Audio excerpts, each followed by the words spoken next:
रीमा दोपहर के खाने के बाद अपने कमरे में लेटी हुई थी।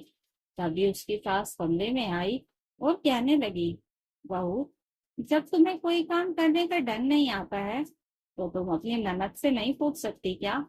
रीमा हैरान रह गई और कहने लगी, मम्मी जी, अब मैंने क्या कर दिया है? तो वह कहने लगी कि तुमने किससे पूछकर पॉपकॉर्न बनाकर किचन में रखा हुआ है? तुमने अपनी ननद से पूछा क्या?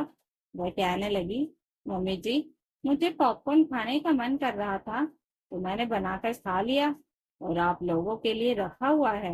इसमें दीदी से पूछने वाली कौन सी बात है?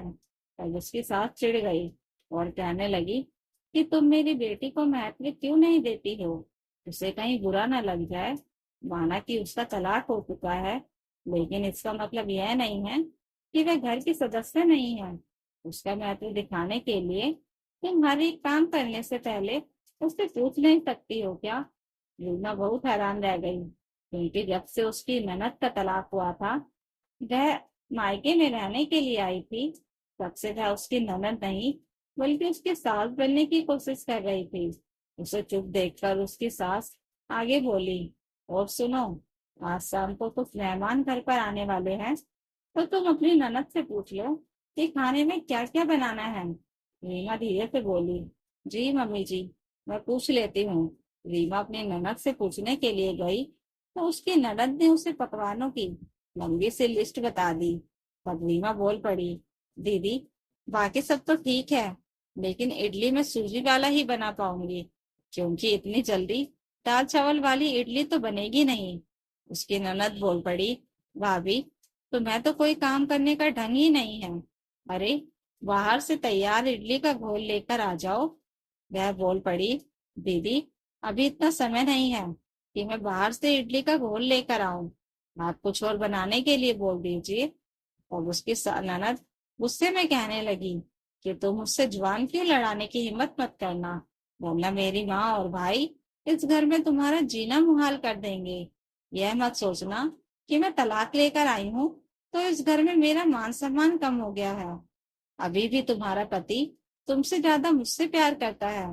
रीमा हैरान रह गई और सोचने लगी कि यहाँ पर उसकी ननद पत्नी और बहन के बीच तुलना का खेल खेलने क्यों बैठ गई।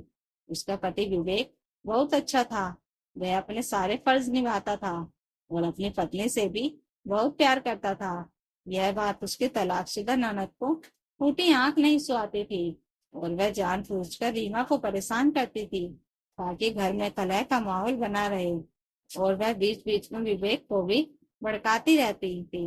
विवेक शुरुआत में तो कुछ नहीं बोलता था। वह सोचता था कि दीदी अभी परेशान है, उनका तलाक हुआ है तो अपने मन की भड़ास निकालती रहती है। लेकिन जब बात हद से ज्यादा बढ़ने लगी तो आजकल वह अपनी बहन और माँ को ही समझा देता था कि रीमा इस घर की बहू है तो उसके साथ जरा अच्छा व्यवहार करो।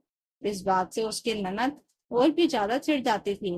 वह हर काम में कहती थी कि तुम्हें कोई काम करने का ढंग नहीं है, भाभी जो भी काम करो मुझसे पूछ कर किया करो।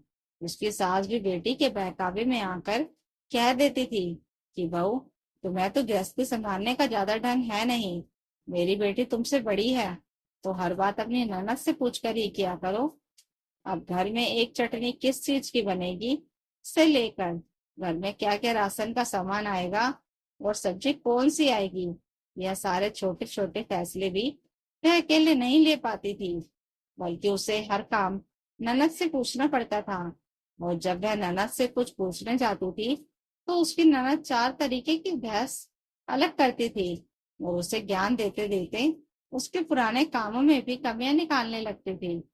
अब इस बात से रीमा बहुत परेशान रहने लगी थी। कोई भी काम होता था, किसी से मिलना होता था, हर एक काम में उसकी सास उससे बोल देती थी कि अपनी ननद से पूछ लो।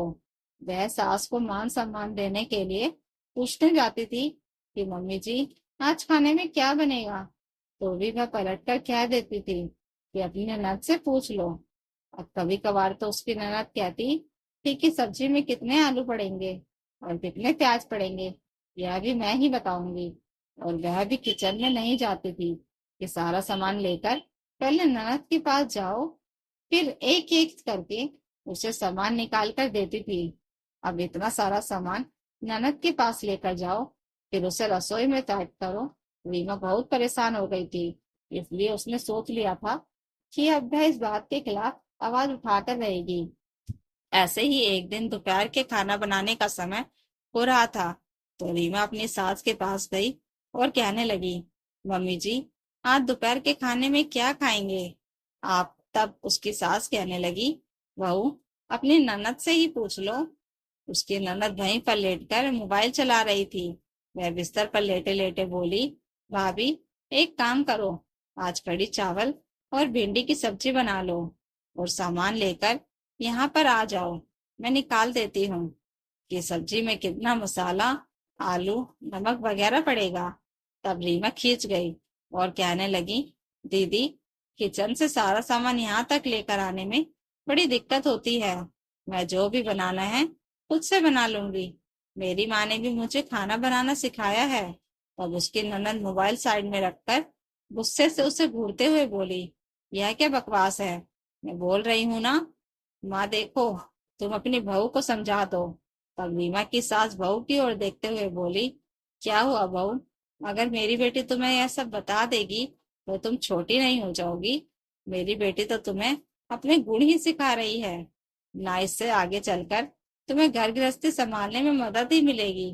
देखो, सब्जी में आलू, नमक, तेल, मसाला कितना पड़ेगा, ये अपनी ननद से पूछ लो, क्योंकि वह हर काम में परफेक्ट है। तब रीमा बोल पड़ी, जी, अगर दीदी इतनी परफेक्ट है तो ससुराल छोड़कर दो दो बच्चों के साथ मायके में क्या कर रही हैं? सबको पता है कि उनके कामचोरी की आदत से परेशान होकर उनकी सासू माँ ने इन्हें गृहस्थी अलग करने के लिए कहा, तो यह रोककर मायके में आ गई और उसके बाद उन्होंने ससुराल जाना ही नहीं चाहा।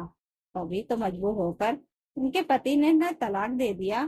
क्या कोई घर के काम ना करने के कारण तलाक लेती है किसी से? अब तो उसकी सास एकदम से झेप सी गई। पीछे खड़ी उसकी ननद भी स्तब्ध सी खड़ी रह गई थी। तब रीमा ने कहा, दीदी, वैसे भी बच्चों के स्कूल जाने के बाद आप एकदम फ्री रहती हैं, तो एक काम करिए, मुझे तेल, मसाले, आलू, नमक निकाल कर देने की बजाय खाना खुद ही बना लीजिए। तब तक मैं घर के दूसरे काम निपटा लेती हूँ। इतना कहकर मैं कपड़े धोने के लिए बाथरूम में घुस गई। उसकी ननद को गुस्सा बहुत तेज आया। वह जाकर झगड़ने लगी और कहने लगी कि मैं तुम्हारे लिए खाना क्यों बनाऊं? तब रीमा बोली कि जब मैं आपके लिए खाना बना सकती हूँ तो आप मेरे लिए खाना क्यों नहीं बना सकती हैं? आप मेरे बनाए खाने में नुक्स भी निकाल सकती हो और यह भी चाहती हो कि मैं हमेशा आपके हिसाब से चलूं। मैं कोई रिमोट कंट्रोल से चलने वाली कठपुतली नहीं हूँ जिसे आप अपने हिसाब से नचा रही होंगी। अगर आप लोगों को खाना खाना है तो खाना बना लीजिए, और कल से मैं किचन में जाऊं तो कोई भी मेरा मूड खराब नहीं करेगा। आप लोगों को जो भी खाना हो मैं बना तो सकती हूँ, लेकिन अब मैं इतना भी नहीं पूछ पूछ कर आपसे काम करूंगी कि तेल कितना डालना है और आलू प्याज कितना डालना है। इतना कहकर मैं फिर से कपड़े धोने लगी। तब उसकी ननद गुस्से में पैर पटकते हुए अपनी माँ के पास आई और कहने लगी, माँ, तुमने देखा कि तुम्हारी बहू क्या बोल रही है? उसकी माँ धीरे से बोली, देख बेटी, अब बहू के सहने की क्षमता भी अपनी सीमा के पार हो रही है। कहीं ऐसा ना हो कि बहू को कंट्रोल करने के चक्कर में ऐसा कुछ हो जाए कि बहू अपनी गृहस्थी अलग करने की जिद पकड़ ले। आजकल तो विवेक भी पत्नी का पक्ष लेकर हमें समझाने लगा है। कहीं ऐसा ना हो कि उसका मूड खराब हो और वह गृहस्थी अलग कर ले। तब तो तुझे और मुझे मिलकर ही सब कुछ संभालना पड़ जाएगा। और तेरे लक्षण तो मैं देख ही चुकी हूँ कि तू कुछ करने वाली है नहीं।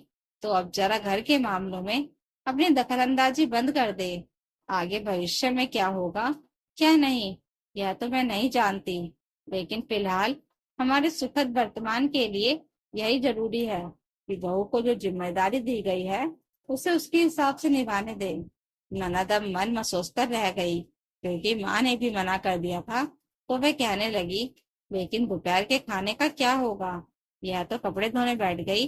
तब वह कहने लगी, चल, मैं भी रसोई में तेरी मदद कर देती हूँ। वैसे भी तू दिन भर बैठकर मोबाइल ही तो चलाती रहती है, और तुझे ही बड़ा शौक था ना कि आलू, प्याज, तेल, नमक तुझे निकाल कर देना है तो चल जरा देखती हूँ कि तू कैसे सब्जी बनाती है। आखिरकार हार कर थोड़ी देर के बाद दोनों माँ बेटी किचन में जाकर खाना बनाने लगी। रसोई से आ रही सब्जी छोकने की आवाज सुनकर रीमा धीरे से मुस्कुरा उठी। वो सोचने लगी कि खुद के लिए खुद ही आवाज उठानी पड़ती है, वरना परेशान करने वालों के पास तो हजार मौके होते हैं। उस दिन के बाद से उसकी सास और ननद ने उसके कामों को उसके हिसाब से करने की उसे छूट दे दी थी और कभी भी उसे कंट्रोल करने की कोशिश नहीं करी थी। तो दोस्तों, अगर आपको यह कहानी अच्छी लगी हो तो कमेंट करके जरूर बताइएगा और नई कहानियों के लिए चैनल को सब्सक्राइब जरूर कर लीजिएगा। Thank you for watching.